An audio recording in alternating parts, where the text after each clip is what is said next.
이제는 저도 나이가 들어가는지 자기들끼리 웃고 즐기는 방송들보다는 좋은 이야기든 싫은 이야기든 사람 냄새나는 방송에 더욱 관심이 가네요. 아마 세상의 모진 풍파를 맞다 보니 다른 분들의 이야기가 남일 같지 않아서 그런가 봅니다. 저 또한 짐승만도 못한 사람들에게 받은 상처들이 많습니다. 아마 사회생활을 하고 세상을 살면서 당연히 생기는 상처들이겠지만 그 중에서도 저에게 가장 크고 잊지 못할 상처를 준 사람들의 이야기를 해볼까 합니다. 지방 소도시 출신이었던 저는 20살이 되자마자 돈을 벌겠다며 서울로 올라갔습니다. 고향 땅에서도 충분히 일하고 살 수 있었지만 당시에는 이상하게 서울에 동경이 있었죠. 사람은 서울로 보내고 말은 제주도로 보내라는 옛말처럼 저는 꿈을 쫓아 서울로 향했습니다. 자식이 저 하나뿐인 부모님 두고 떠나는 게 마음에 걸리기는 했지만 그때는 저도 어리고 철없고 치기 어렸습니다. 눈 뜨면 코 베어갈까 늘 불안하면서도 처음 누리는 정신없는 서울 생활에 들떠 있었습니다. 그렇게 저는 서울에서 혼자 먹고 살아보겠다고 참 많은 일들을 하며 살았습니다. 몸으로 때울 수 있는 일은 거의 다 했던 것 같아요. 몸은 고되었지만 돈이 벌리는 만큼 마음은 뿌듯했습니다. 서울은 확실히 일자리도 많고 젊었던 저는 어디서든 쉽게 일을 구할 수 있었습니다. 그렇게 정신없던 서울살이가 조금씩 적응이 되어가며 고향 내려가는 것이 귀찮아지고 서울의 삶이 편해지기 시작했습니다. 열심히 돈 벌어서 내 집도 마련하고 고향에 계시는 부모님 모시고 호강시켜 드리겠다는 꿈도 품게 되었죠. 어느새 저도 서울살이가 10년이 넘었고 이제는 촌티는 모두 벗어던지고 서울 사람이 다 된 것처럼 느껴졌었죠. 그리고 저는 평범한 일상을 보내던 도중 한 여자를 만나게 되었습니다. 저도 벌써 30이 넘어 결혼 생각을 할 만한 나이였습니다. 원래 좀 더 일찍 결혼하고 싶은 마음도 있었지만 그게 제 마음대로 되는 일이 아니다 싶어 마음을 접게 되었죠. 10년이 넘었다고 한들 직장 사람들을 제외하곤 아는 사람들이 없었으니까요. 그러다 지인의 소개로 그녀를 만나며 연애를 시작하게 되었습니다. 저와 여러모로 비슷한 사람이었습니다. 그 사람도 저처럼 타지에서 상경하여 올라온 사람이었고 비슷한 사정의 우리는 서로의 어려움을 공감하며 쉽게 가까워질 수 있었죠. 민정씨도 혼자 서울살이 하신다고 고생 많으셨겠어요? 저도 이제야 좀 적응되고 서울이 편한데 처음 올라왔을 때는 신세계처럼 좋긴 좋은데 같은 한국인데 사람들 태도가 달라 보여서 무섭더라고요. 너무 큰 도시이기도 하고 20대면 정말 어린 건데 혼자서 타지에서 적응하는 게 쉽지는 않죠. 저도 그랬는데 민정씨는 여성분이시기도 하고 저보다 더 고생하셨겠다 싶어서요. 맞아요. 저도 취업하겠다고 올라오긴 했는데 생각보다 취업이 힘들어서 고생 많이 하긴 했죠.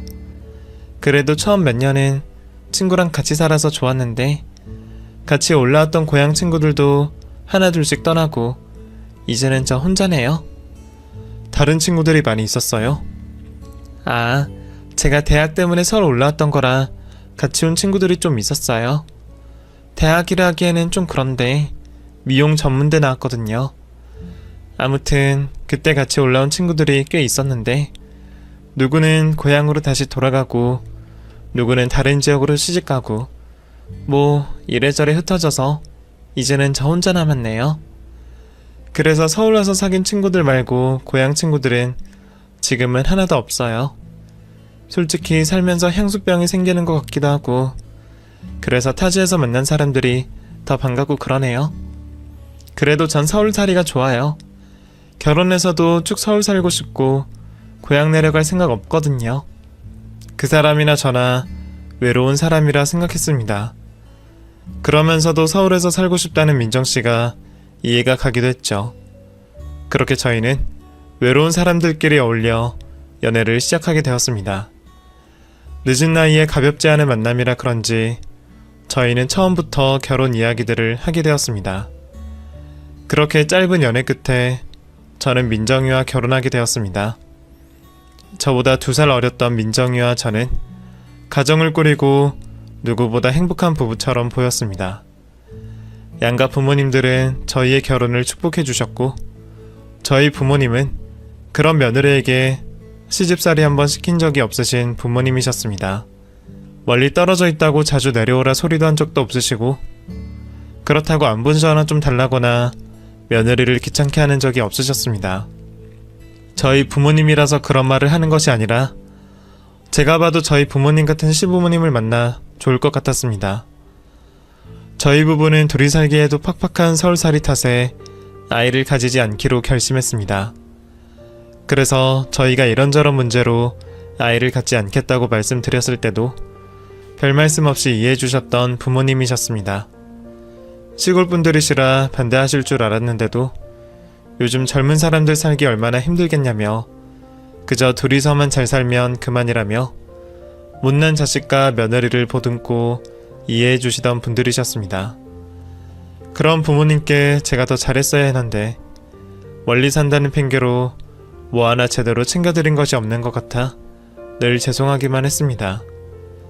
그렇게 저와 전처는 10년 가까이 결혼 생활을 유지했고 평생 서로 의지하며 나이 먹어갈 줄 알았죠.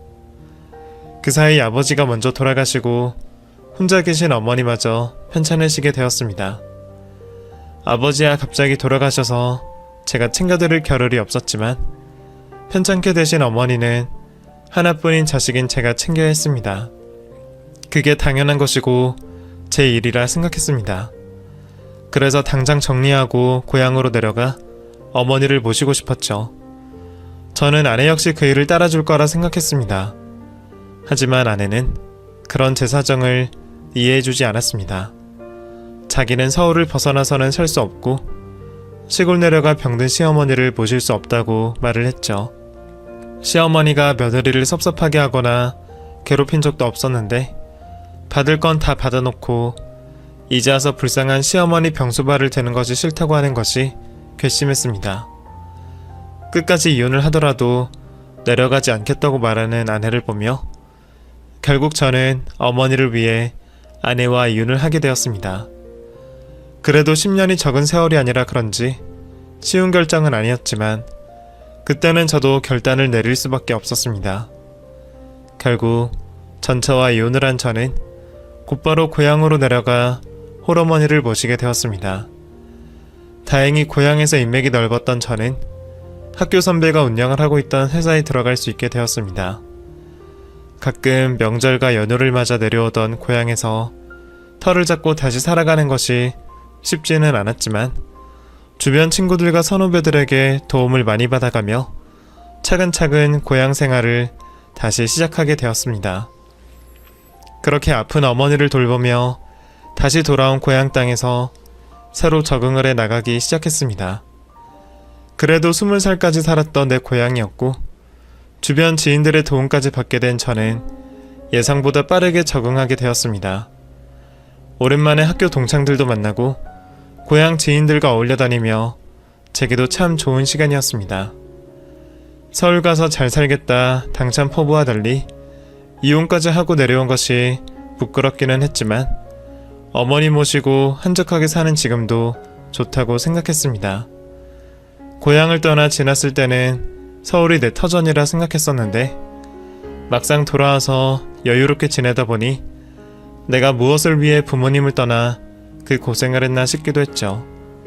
그 나이에 혼자 어머니 병원에 모시고 다니면서 그렇게 지내는 것이 외롭기는 했지만 마흔 나이에 재혼을 할 수 있으려나 기대하지 못했습니다. 그러다 제가 그 사람을 만나게 되었습니다. 인연이라는 건 어디서든 찾아오는 것인지 어쩌다 보니 저처럼 한번 다녀온 여자를 알게 되었습니다. 저와 같이 이혼의 아픔이 있는 그 사람도 아이도 없고 결혼 생활도 짧아 혼자 외롭게 지내고 있었죠. 시골 사람들이 정이 많아서 그런지 비슷한 사정의 저희를 엮어주려 안달이었습니다. 제가 괜히 머쓱해서 어머니 핑계를 들면서 거절을 해봐도 오히려 여자를 만나면 어머니가 더 좋아하실 거라며 저를 억지로 자리에 끌고 나갔습니다.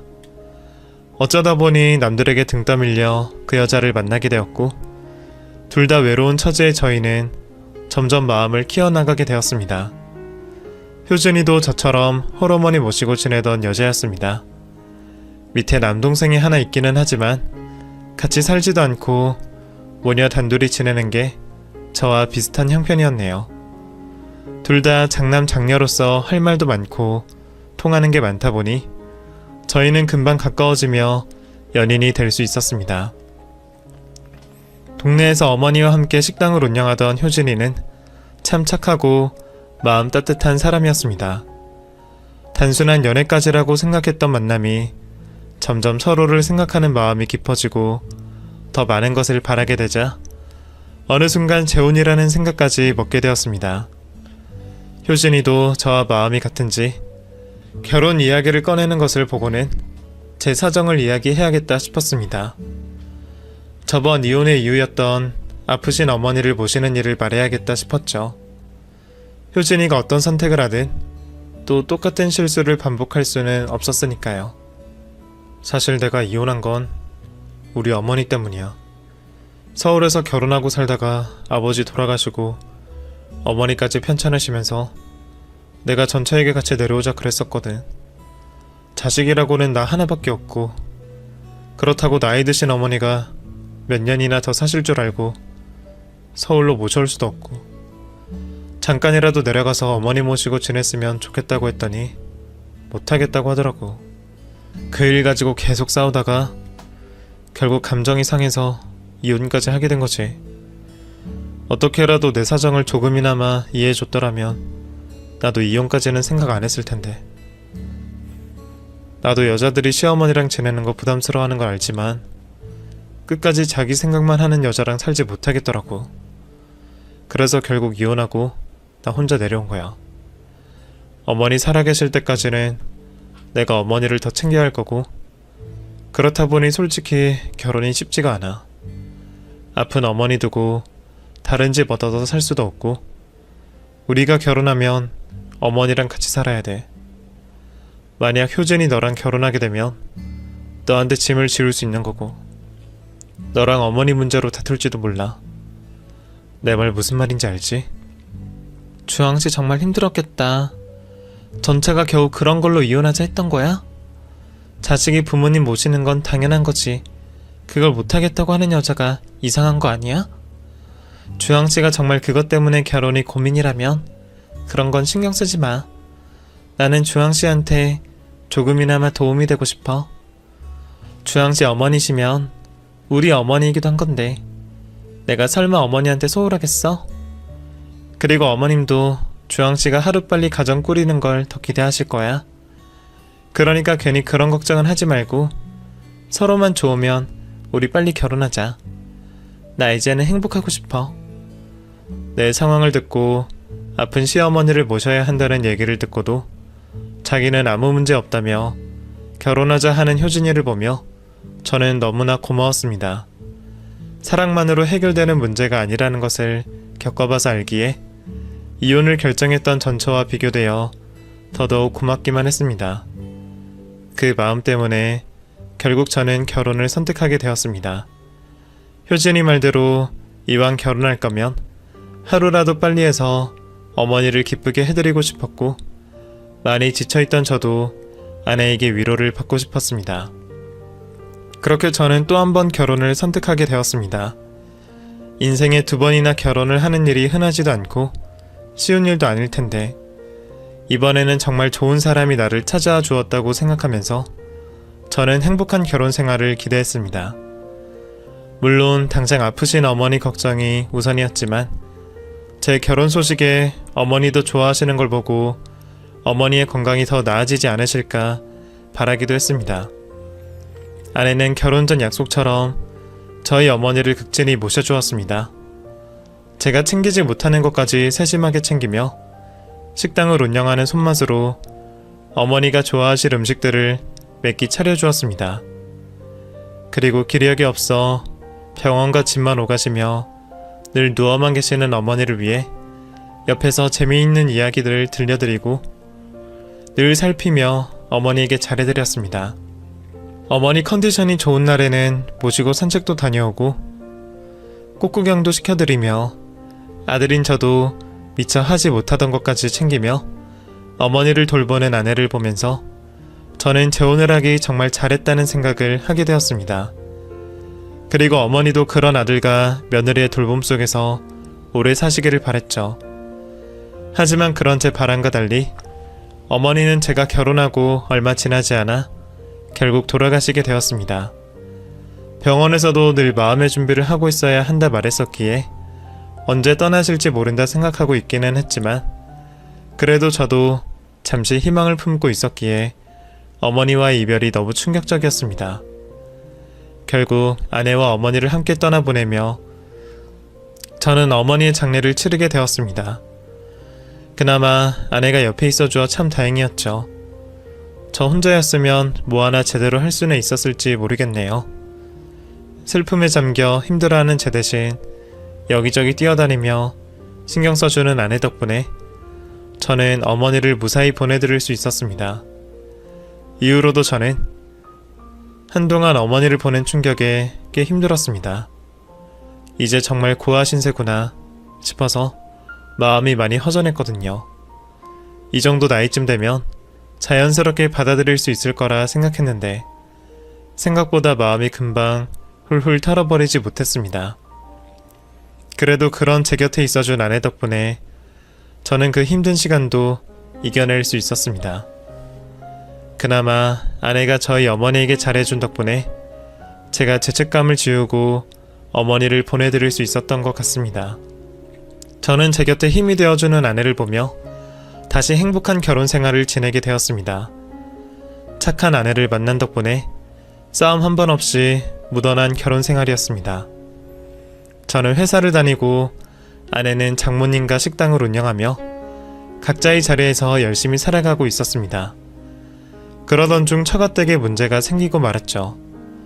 언젠가부터 유난히 얼굴이 어둡던 아내를 걱정하던 저는 장모님이 사채에 은행에 큰 빚을 지게 되셨다는 것을 뒤늦게 알게 되었습니다. 엄마가 빚을 져서 나도 얼마 전에 알았어. 어떻게든 해결해보려고 했는데 돈이 너무 커서.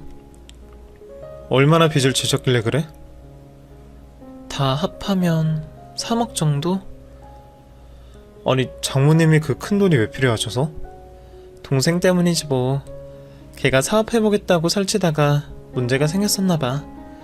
나도 엄마한테 건너들은 거라 잘은 모르겠는데 동생이 돈 빌린 투자자들이 사기라고 고소한다 그러고 난리였나봐. 근데 그러면 당장 감옥에 들어간다고 하니까 엄마가 마음이 급해서 여기저기 돈을 빌려서 동생한테 해준 거야. 그래서 그나마 급한 불은 겨우 끈 것 같은데 나도 나중에 듣고 너무 놀랐어. 벌써 이자까지 해서 빚만 3억 든다는데 엄마나 나한테 그 큰 돈이 있는 것도 아니고 동생도 소식이 없어서 정말 미치겠어. 이런 걱정하게 만들어서 미안해 여보. 아무리 그래도 3억이라니. 아이 그 큰 돈을 어떻게 갚으시려고.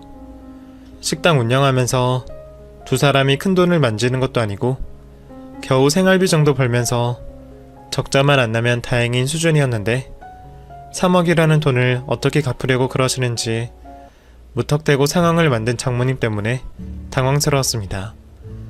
저 역시도 3억이라는 큰 빚에 많이 놀랐지만 그렇다고 가족으로서 장모님과 처가를 모른 척 할 수가 없었습니다.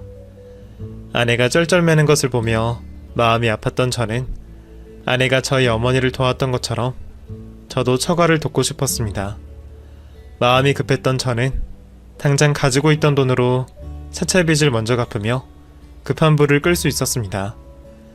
그렇다고 제가 재벌도 아니고 3억은 저도 감당하기 힘든 돈이었기에 전 재산을 털어놓고도 남은 빚이 있었습니다. 저는 남은 빚까지 갚겠다고 투잡을 뛰며 그 돈을 갚기 위해 노력해야 했습니다.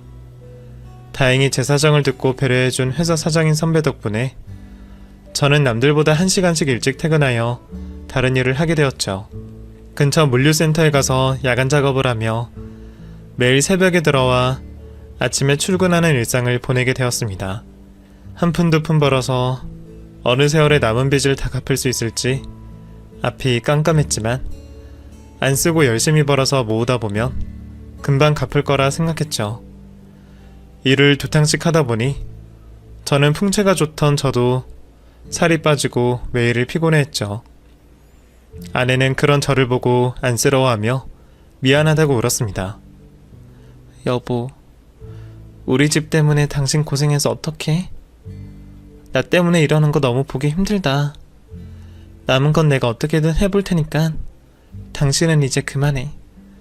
이러다가 당신도 잘못되겠어. 아니야. 조금만 더 고생하면 금방 다 갚을 수 있을 거야. 당신은 식당 일도 해야 되는데 언제 또 일을 해? 아직 이 정도는 괜찮으니까 너무 걱정하지 마. 우리 둘 다 열심히 해서 금방 빚 갚고 마음 편하게 살자. 알겠지? 아내가 미안하다며 자기도 일을 하겠다고 했지만 그렇다고 제가 아내까지 고생을 시키는 건 마음이 편하지 않았습니다. 그리고 무엇보다도 우리 어머니한테 해준 게 있으니 저도 그만큼은 해주고 싶다고 생각했죠. 그렇게 저는 잠을 줄이고 몸을 혹사시키며 열심히 돈을 벌어갔고 2년이 조금 더 걸려 그 돈을 다 갚을 수가 있었습니다. 그때까지만 해도 장모님 댁의 빚을 대신 갚고 있다는 것에 아무런 불만이 없었습니다. 결혼 전 저의 사정을 알고도 어머님 간병을 하겠다고 말해준 아내의 마음을 확인했었기에 저 또한 아내의 친정가족들을 제 가족이라 생각했습니다. 비록 결혼 생활은 짧았지만 저와 아내의 신뢰와 믿음은 시간에 비례하지 않고 그 누구보다 확고하다고 생각하고 있었습니다. 그래서 빚을 갚느라 아내에게 많은 시간을 같이 보내주지 못한 것에 대해서 심적으로 많이 신경이 쓰였습니다.